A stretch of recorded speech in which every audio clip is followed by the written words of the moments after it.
Recording in progress.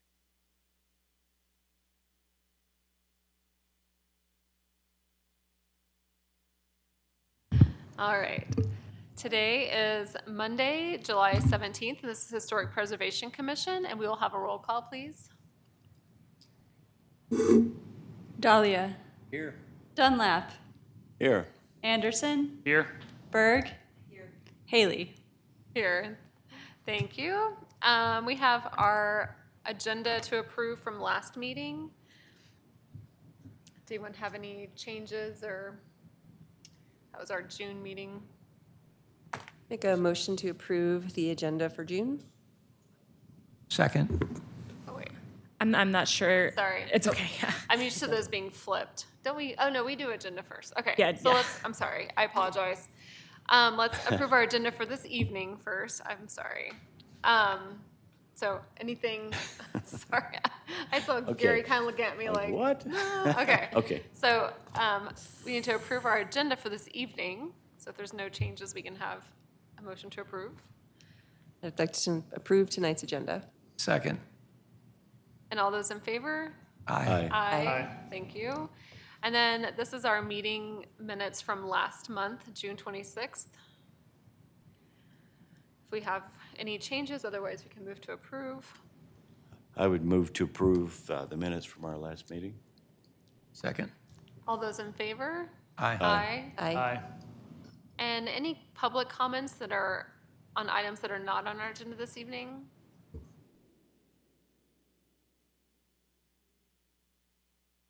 there anyone in the meeting, in the online, something? Okay. All right, thank you. All right, and so we'll have a public hearing this evening for structures at 421 East Street. And this is a demolition review, and we'll have a staff report. Okay, thank you, Chair Haley.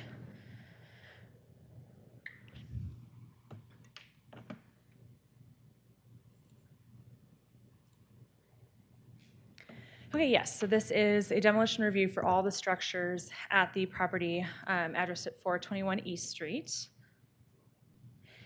You can see the property location here. And I'm going to give you some background. So first of all, there are multiple dwelling units and accessory structures, as you saw in your staff report. All of those structures are up for review. The property is currently under review with the Planning Division, also for a plat and a PUD to develop a larger housing development, basically. You saw kind of the outline of that in your report and in the application documents from the applicant. And then this wasn't really well covered in the staff report, so my apologies there, but just to clarify, the demolition review history on this property is that it was reviewed, all the structures were reviewed in 2017, and that's when the HPC placed a 180-day stay on the property. And then it was re-reviewed in 2020 with the same owner, and the subcommittee voted to release it then. And now today, there's a new owner, and that's what's before you tonight.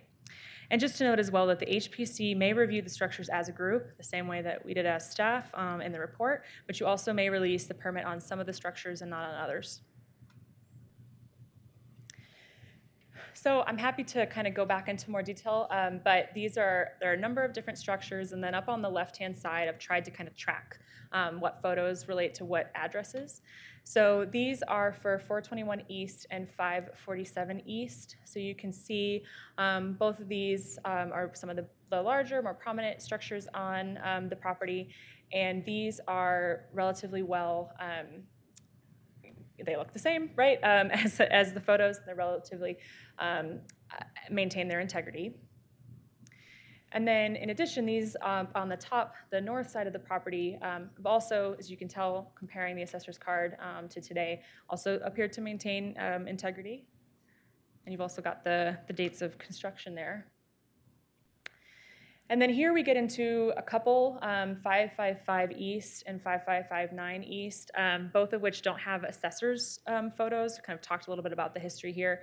Sort of incomplete, but they do, I think, arguably kind of represent what you could expect from 1880s and the 1920s construction.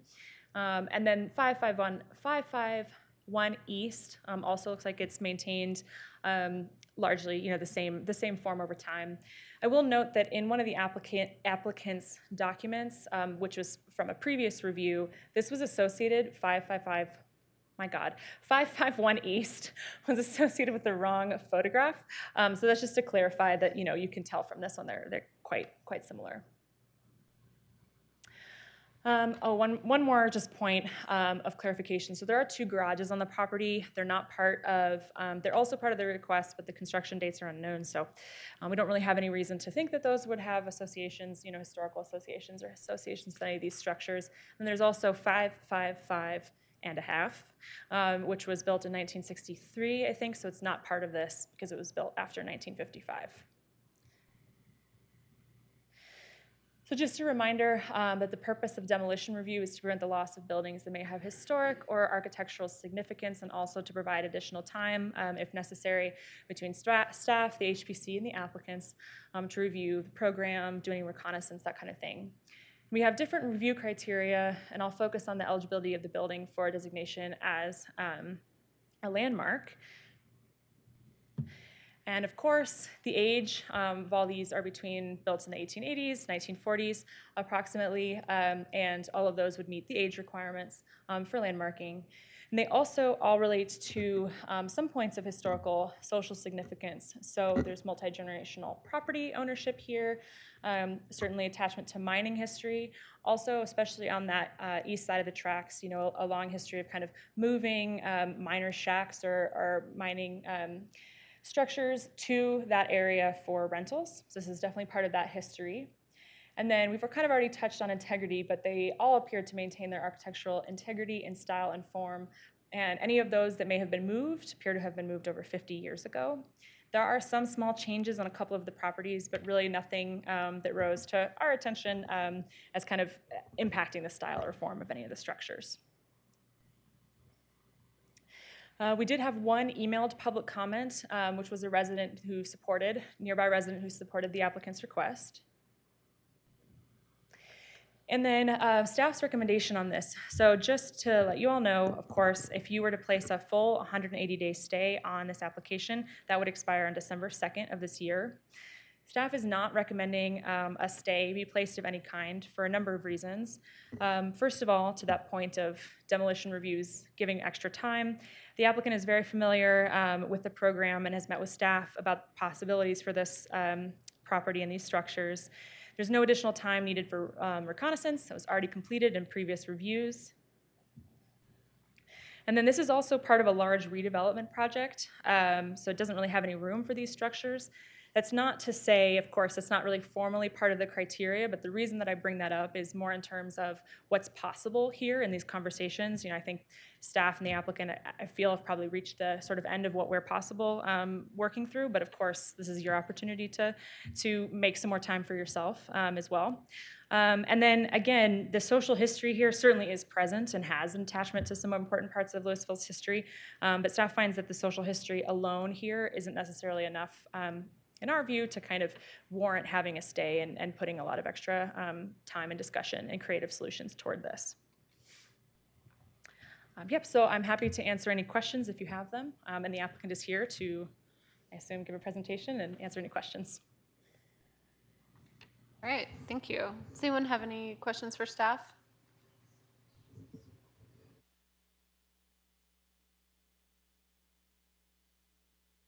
All right. And would the applicant like to present at this time?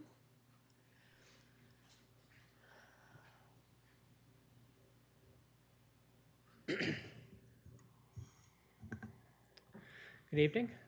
My name is Andy Johnson. I'm with DAJ Design at 922A Main Street.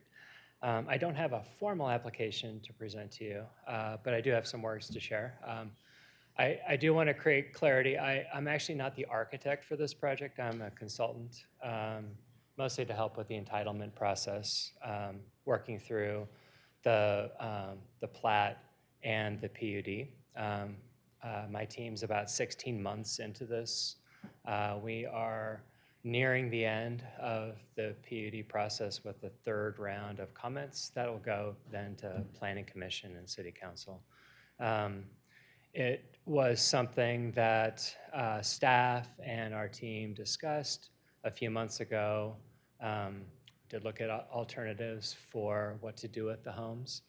But in the end, I think that this is, we're moving on with the removal of the homes. So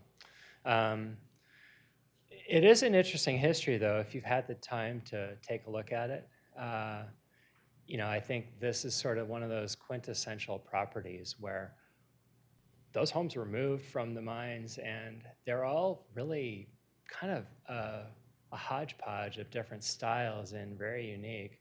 And then the time that they got moved is very indicative of the 40s, where they did a block foundation, wrapped it in asbestos, and kind of left it hermetically sealed for the ages. And that's kind of where we're at now.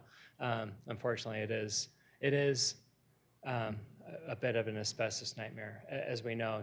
Definitely not a game changer for preservation, but it is interesting to see things so well intact in terms of both the architecture, but also like how it was changed when those properties were moved. So they have been rentals forever. We did get to know the family that sold this property to my clients. They are, as I understand it, associated with the Lombardi family, and Mr. Lombardi, or I should say one of the senior Lombardis, still lives just adjacent on the south property, of which we've been able to have some very nice discussions, learning some history.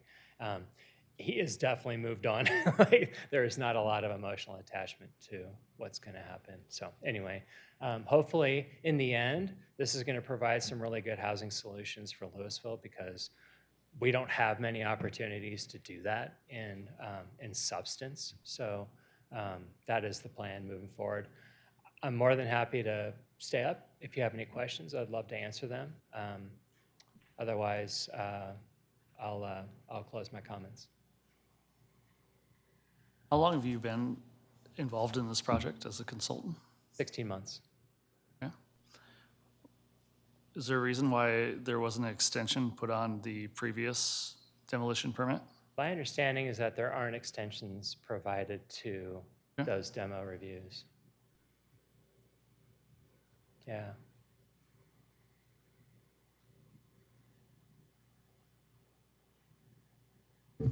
Any other questions for the applicant? All right, thank you. Welcome. Then we'll open up for public comment if anyone would like to make public comment. And if you want to, just make sure you state your name and the city that you live in, just for the record.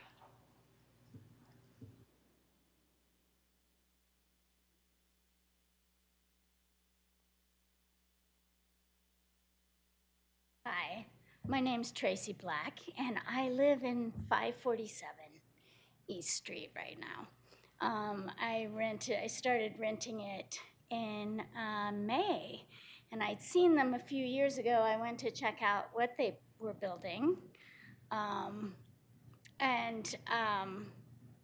across the way, part of that development, which is turned into million-dollar townhomes. So I am a psychotherapist in a high school, and I can't afford the kind of housing that they're building.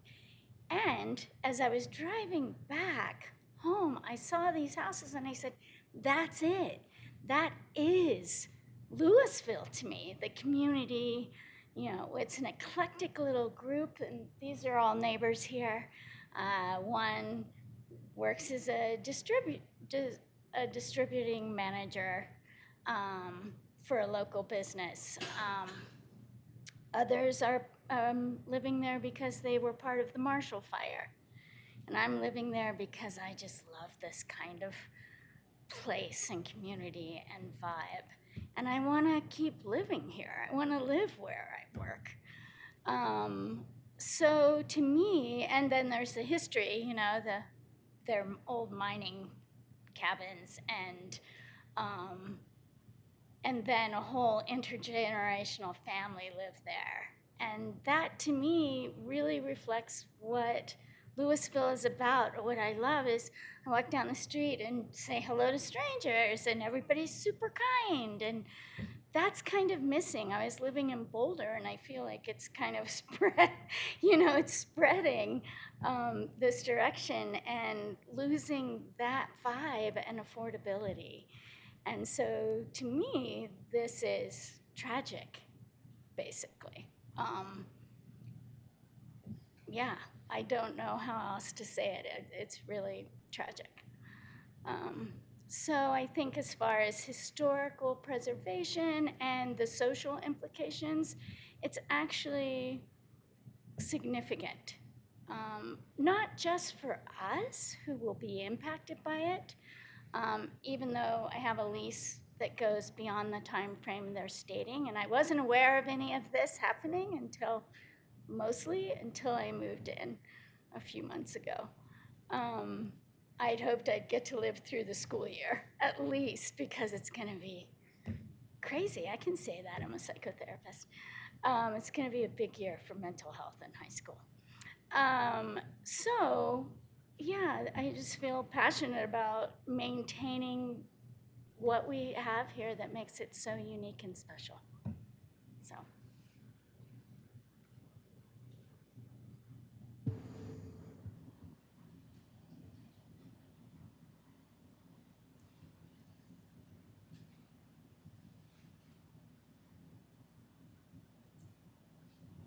Okay, I'm Jessie Delaplane, and I guess the home that we'll be going back to is in unincorporated Boulder County, but we're currently living in Louisville in the East Street houses. So we lost our house in the Marshall Fire, and we moved into the rental at East Street. And I just wanted to say, I wasn't intending to speak, I just kind of wanted to come and see what was going on. We're not intending to stay long-term, we're rebuilding. But East Street has just been absolutely amazing. Our home that we lost was amazing. It was on 2 acres, open space. Open spaces up to Davidson Mesa. We had beautiful views. It was so special, full of trees. We still have a lot of the trees, but we lost a lot. And when we were in this frantic looking for housing right after the fire, I don't even know how we happened upon this place. Somehow we were the first callers. We're never the first ones. But we got to, the property manager said, sure, come look at it. You're the first to call. I couldn't believe it. So we came and looked, and I typed in the address to figure out how to get there. I was like, where is this? I'd never even heard of it or seen it before. And driving over there, it was snowing, as you know, right after the fire. And it was just really magical to pull up to this place and wonder, wow, this has been hidden here, and I didn't even know about it. And it was like a dream come true. Because our house, sits on, obviously it's the full acreage, but our house has, a beautiful yard, ancient cottonwood trees, so many trees, which reminds me of our old place. And it's just been such a perfect place for recovery and rebuilding. And I know that, I'll never forget it. Just the way you can look out across 95th out to the open space. You hear the train going by, and I'm actually really, I might be one of the ones who's sad that they took away the horn on the train for that crossing, because actually that was quite a magical experience when we first moved in, to hear the train come through with the horn. We can still hear it come through, but not with the horn. There's all the, just open space behind us with the abandoned house that's been there, abandoned for quite a while. We call it the ghost house. We've gotten to know our neighbor, Bernie Lombardi, who's kind of the last remaining person, and it's there who knows kind of the history of the properties there. And that's just been such a wonderful experience. It just brings us back to, I just feel like I'm living back in the old days, going over to our, new neighbor. They invite us out onto their back porch, give us a history of the land. He tells us how his younger aunt, used to own the ghost house, and his older aunt, lived in the house that we're in now. He was born and raised in the house that he lives in now. It's just such a special experience. And we really loved where we were at our old place, and of course we're rebuilding there, and I love it. But it's going to be really bittersweet, I think, to move back, just because of the amazing experiences that we've had over the last year and a half, and hopefully 2 years when we get back into our house. Being able to walk to Old Town is absolutely amazing. It's okay. Just so many experiences that I'll never forget, and it's interesting that we will have been the last ones to live in our old house, and I think we're going to be the last ones to live in this house, and we'll never see it again either. But it's been amazing, and it's really a beautiful place. So, thank you. Thank you. Any other public comments? And again, if you'll state your name and city that you live in. My name is John Erickson. I live in Louisville at 555 East Street. I just moved in May. I suspect this will be the third home in a row that I have had to leave before I was ready to. I lived in a house in Lafayette that was a rental that was sold out from under me to someone who didn't want tenants, who wanted to live there. And that was that. My most recent place that I lived before here was also in Lafayette.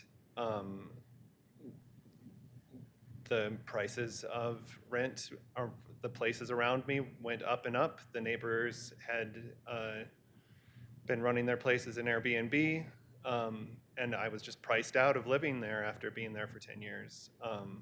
And it certainly looks like I'm not going to get to stay here much longer either.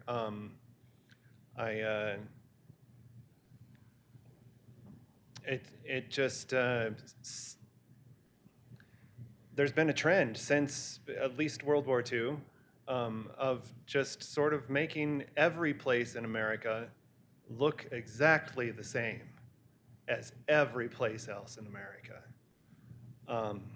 And it's a heartbreaking loss to see that happen in such a direct way. I have a very different view of the interesting housing opportunities that bulldozing my house will provide to build something that I could never possibly afford there on its footprint. Right now, I have a beautiful garden. I'm planting perennial flowers as if I would live there for 30 years. I'm enjoying it for what it is. It has a beautiful plaster walls with curved corners where I have my piano set up, and it just echoes like a concert hall. It's a beautiful place to live, and it shouldn't be destroyed. That's what I have to say about that. Thank you very much.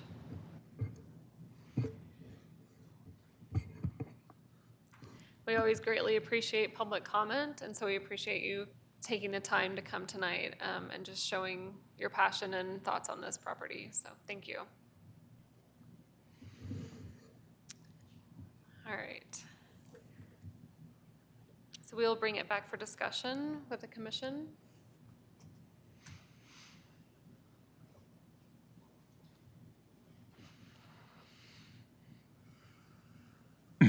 So I am appreciative and sympathetic with all the views, especially how the Marshall Fire has created increased demand for affordable housing in the Louisville community.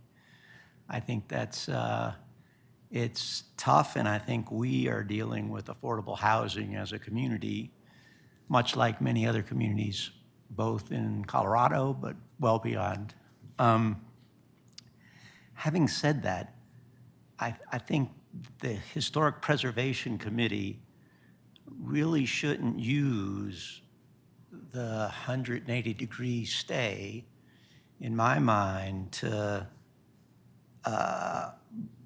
really postpone what is likely to be inevitable, given that an owner has purchased this property with a view that there have been 2 prior hearings. And granted, I read staff's notes about previous ownership not being a mandate for this demolition, but I candidly agree with the conditions that, and I'm just looking for the quote in the staff's packet, but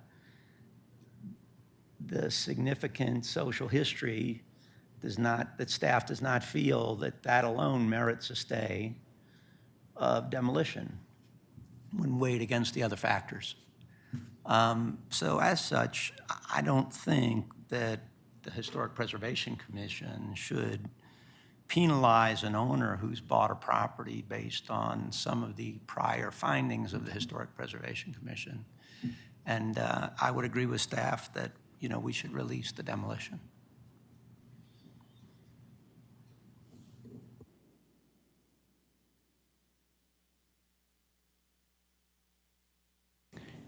It probably won't, I appreciate you all's comment about these properties, and I hope the city can do things to help with affordable and appropriate housing.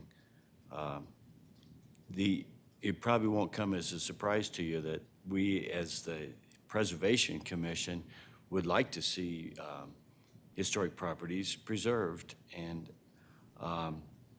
these properties here, though, have, I've been on the commission long enough to have seen the first round of trying to save these homes, and it really wasn't successful.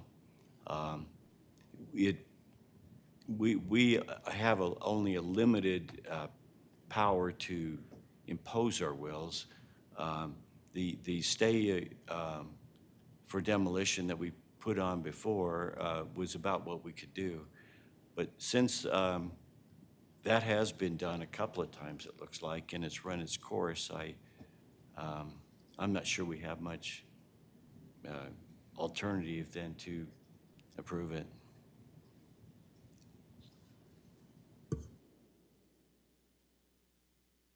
You know, it'd be my opinion that regardless of what happened before with the 180-day stay or, you know, and where we're at now, that I think they're 2 separate items. So as far as the 180-day stay, I think it's on the table again, just because, I mean, it was something that was put out there before because of a certain feeling and a certain history and association with these other properties, and I just don't think that it just disappeared.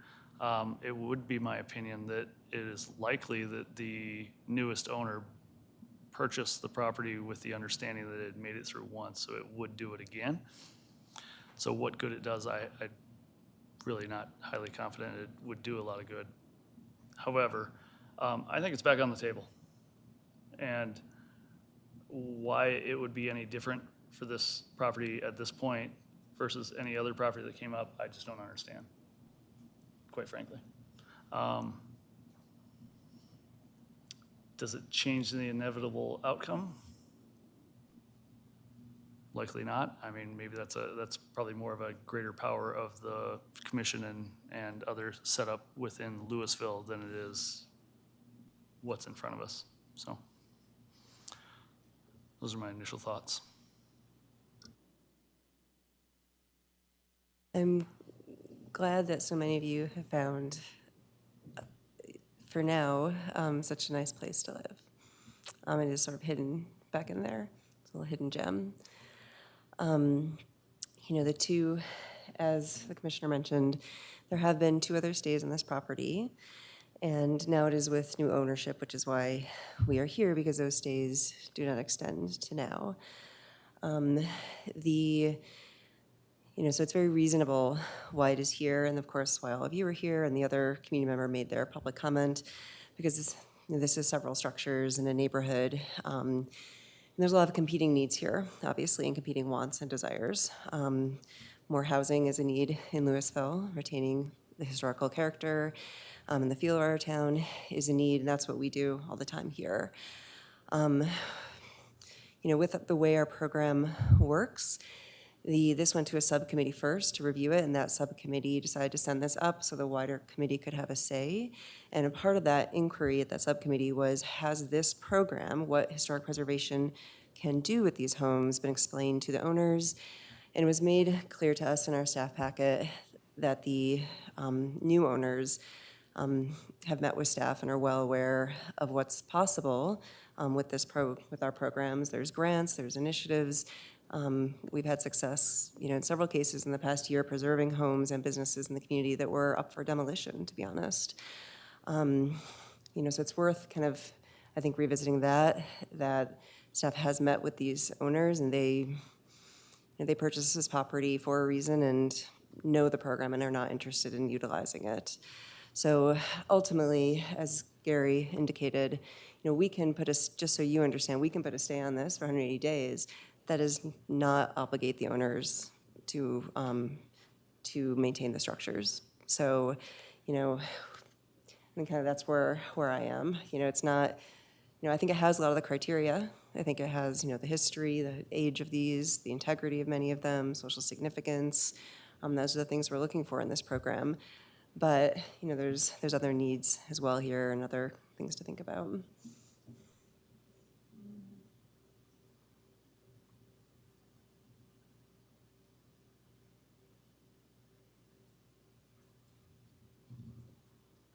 Yeah, I agree. There's so many parts of our requirements that these structures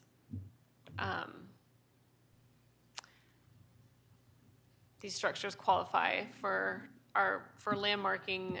But I think the fact that they have come through twice already and we don't have, I think the problem with the 180-day stays is it's not supposed to be punitive. And so I feel like this would be fairly punitive to some degree as far as, so I think that's kind of where I am. I've been on the property and it's lovely, and it's definitely something super unique to Louisville. And we've seen that every time that it's come up. So that's what's hard. But yeah, I don't know.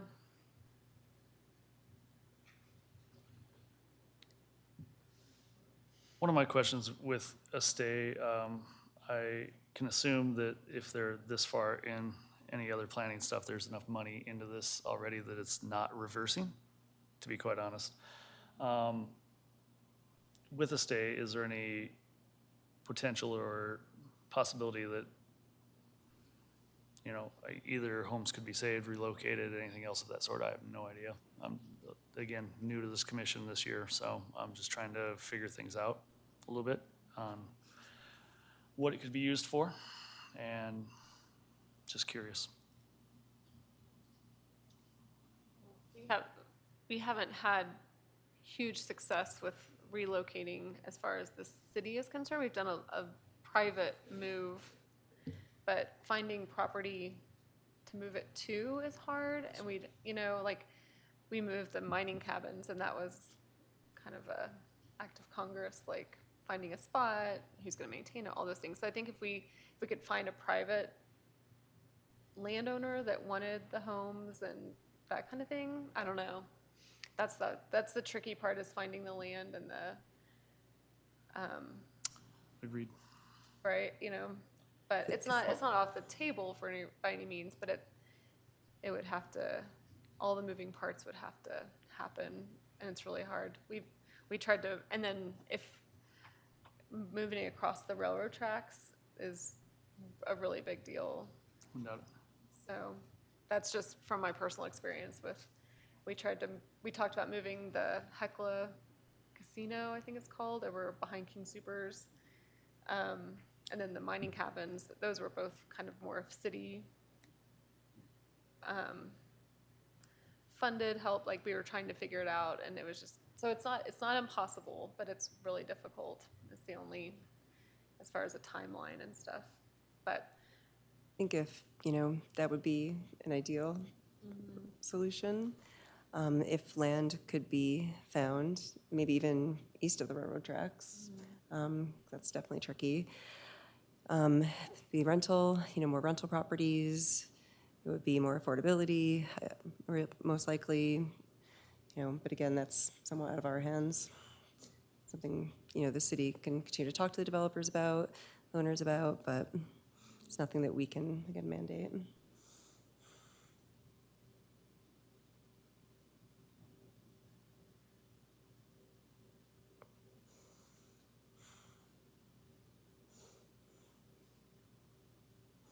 and I think too, like, just because they're released tonight doesn't mean they're torn down tomorrow, and we don't know what the timeline is. I mean, a project like this is a very big endeavor.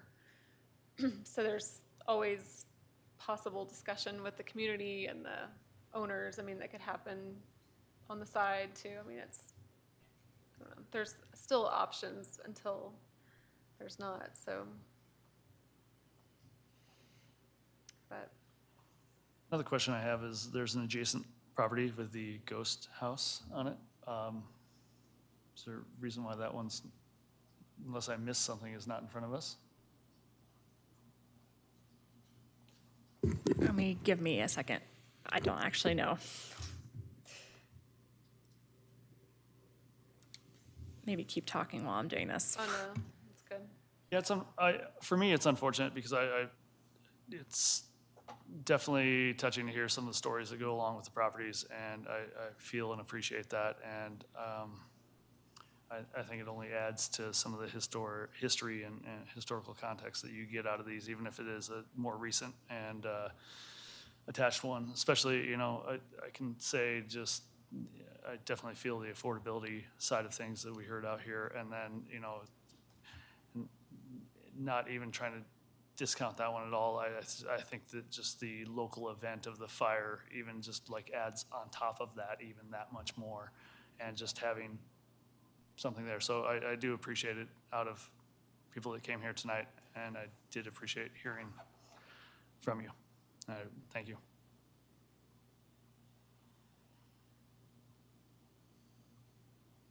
I know too, affordability is a big discussion in Louisville as a whole.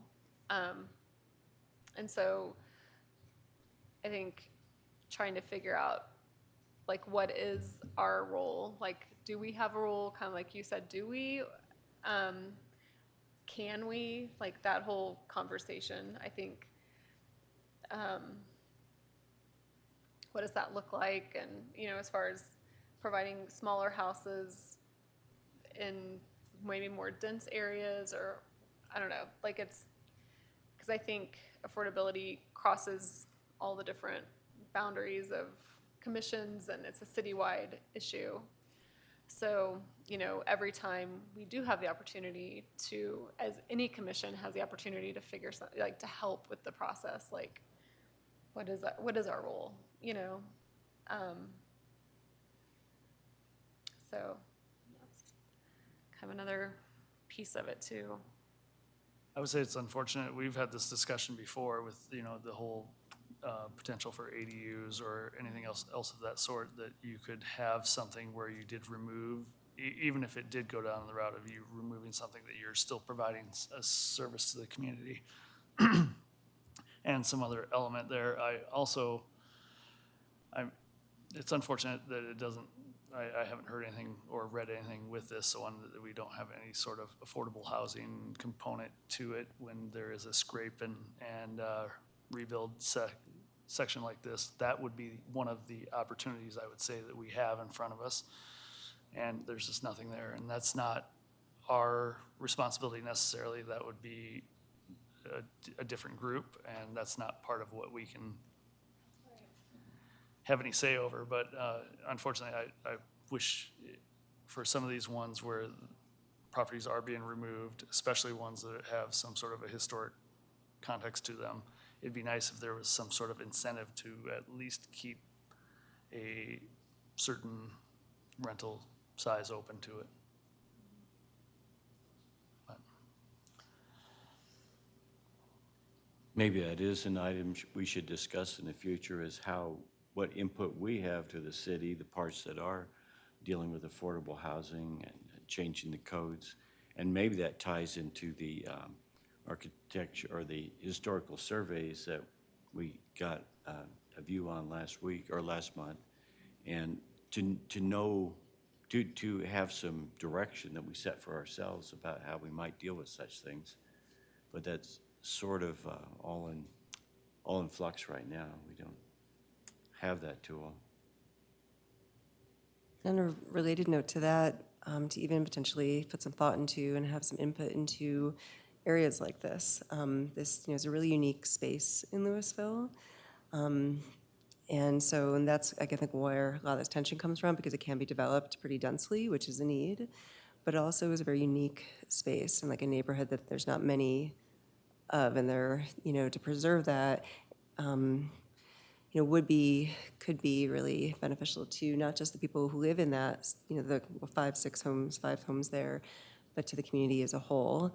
And sorry, I can see something else. Hold on. The commission, I think, that first heard this did consider, at least it was in the packet notes, making it some sort of historic neighborhood designation. And most of us weren't on the commission at that time. I'm not sure why that never happened, and it seems like that's not possible now. It's a bit of a shame, for the community that's not the direction this is going. And will, back to Josh's point, it will give more housing, which is a need, but, at certain price points. Yeah, it's a tough one. But again, to maybe have this something we can, as a committee, talk about and go to the city with, we get a lot of one-off houses, right? Like this house and this street's being preserved, but we don't get neighborhoods like this very often. Like this is pretty rare. And our hands are a bit tied here, but in the future, perhaps we can be better prepared if something like this comes in front of us. I would only assume if the ghost house is not in front of us right now that we will be revisiting this shortly. Yeah, I'm sorry, I'm not the review planner on that, so I really haven't familiarized myself. I don't know if the applicant, if you want to answer that question, might be able to speak to that, or the consultant, Andy. Are you talking about the one that's to the west? West. Okay, yeah. I don't know the answer to that question. I may not be quoting which one it was. That was the one I understood was the ghost house. Fair enough, yeah. At 533, I think, yeah.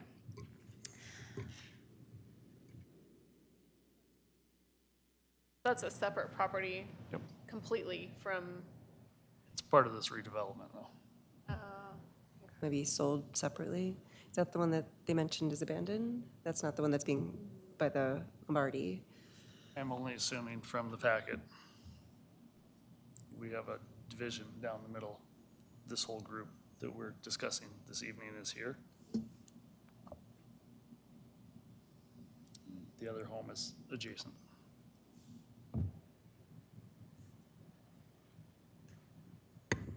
So I would say that, yes, when I'm opening up the documents that have been part of the submittal, it does look like it would cover both properties, but I can't really speak to that. And so I would just ask, how can I help you? Is that sort of a point of clarification? It's not included in this report, and I don't know, that might be my error, but it's not, I don't understand it to be part of this particular review. I assume it's not, but I assume it will come up. Yeah, at some point as part of the project. I'm sorry, I really don't know. No, that's fine. no, we're just, because you were saying like, could that, initially you were saying, could that be part of the property where they could get moved to? Is that what you're saying? No, But I'm now not you're saying that. it's part of the It was just curiosity Oh, on okay. my part as far as moving anything. If we had a location within Totally. the city for Said stuff we- like this, Yeah. and then be able to, still have historical properties that people have chosen to not retain. You know, such as, we had one on Main Street that we saw the other day with the report that had been taken down, but had historical significance that probably should have at least been discussed. Right. So that was just curiosity on my part and being new to the commission. The other adjacent lot, I'm only assuming just isn't part of this. I'm not regarding it as part of this. Right, yeah. And I would assume that it would have to come back in front of us next month or something of that sort.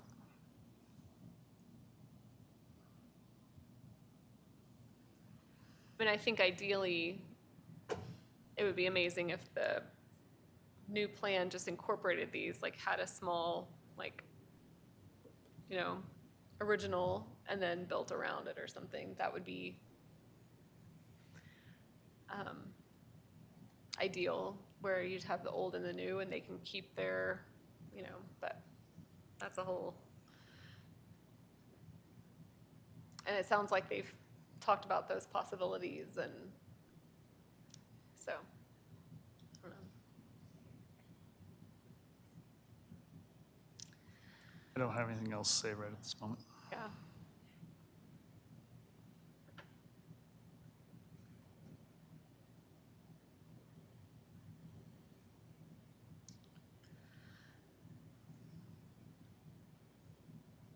Is anyone ready to make a motion at this point?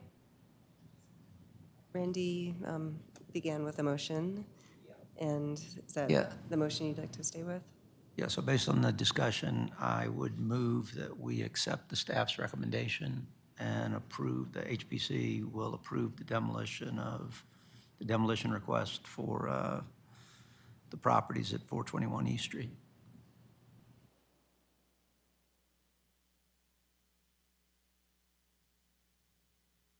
I'll second that. All right, we'll do a roll call, please. Dahlia, Yes. Dunlap, Yes. Anderson,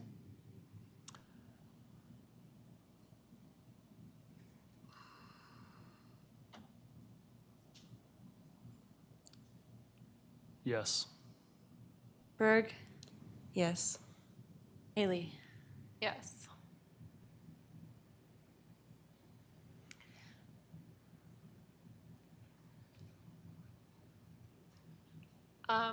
Yeah, I think this is a somber decision, and like I said, it's not official at this point, like nothing has actually been done, but I feel like we, as a commission, this is kind of where it's come up to this point. So, yeah, I don't know. It's just I don't Yeah. really have words. No, and I agree with that. And I think a lot of the conversation and discussion across this panel tonight and across this commission is really around what are our levers to deal with the affordable housing situation. I mean, I've sat in on some early planning commission conversations where they were describing some developments on properties like this where there were multi-unit developments. And I guess, Amelia, I would ask you perhaps next meeting to come back to us with where should we go to have some impact on how, as Josh talked about, affordable housing or density, and I know a lot of that is in our zoning, and I know we talked about that, but I think if we want to leave here and try to do something, that's the place to do it.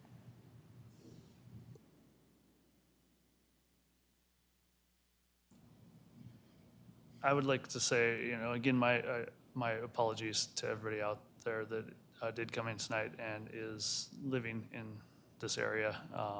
Just my vote is out of reluctance, but it's more out of the, like was stated before, the levers that we have to use and pull and activate. And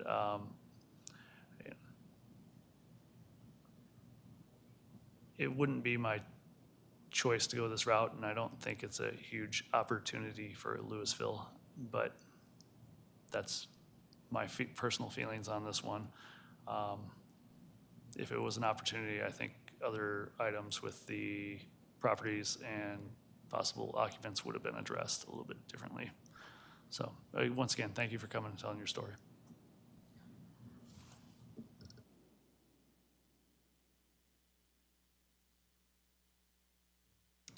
All right. So our next item is our work plan and subcommittee updates, which we're not actually going to update this month. And Correct, then yes. any items from staff? Yeah, just a couple ones. Okay. So we had an alteration certificate for 925 Lafarge to add a studio to the back of the property that was released at subcommittee. No other demolition reviews other than the one that came before you tonight. And then we have a regular meeting scheduled for August 21st. So far, no items currently, but that could all change, of course. So yeah, I'm happy for any questions, but that's it. Quick update. All right, any updates from our commission members? I had one thing that might be of interest. In yesterday's daily camera was an obituary of a man who'd grown up in Louisville from the time he was 7. He'd been part of the historical commission here, as well as a fire chief several times. And in the as part of the obituary, said, in lieu of flowers, please make donations to the Louisville Past Chiefs Fire Department, the Louisville Historical Prevention Commission, or the Catholic Church. So maybe we have a competitor out there, the Historical Prevention Commission, but if that's actually the Preservation Commission, probably the right thing is for that money to go into our preservation fund. Anyway. Thank you for I sharing don't that. recall us ever having donations to the Preservation Commission before, so it's sort of new. Anyway, I wonder if it was for the museum, like the historical commission. well, we fund the museum also, or at least partially, Oh, yeah, a little bit of out staffing, of our but preservation fund. a So, little bit, but yeah. so that would work, I guess. But we don't take donations. So, yeah, unless there is a Yeah. prevention. But, yeah, thanks. All right, our last item is to adjourn. Move to adjourn? I'll second that. Those in favor? Aye. Aye. Aye. Aye. Thank you, everybody.